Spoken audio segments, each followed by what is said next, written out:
ئێمە زۆرێک لە ڕوبەرە سەوزایەکان لە باشووری کوردستان ڕوبەڕووی لە ناوچوون بوونەتەوە بۆ ئەمەش ئێمە پێویستیمان بە کارکردنی بەردەوامە بۆ پاراستنی ئەو ڕوبەرە سەوزایی کە هەمانە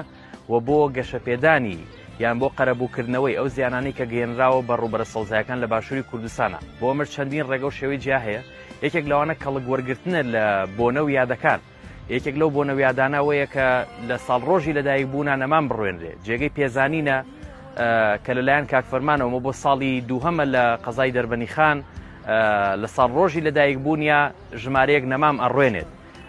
و لە دوای ئەم کارەی کاکفەرمانەوە بە خۆشحاڵیەوە کە سەرۆکاتی شارەوانی دەربەنی خان ئامادەیەوەی دەربڕیەوە کە هەر کەسێک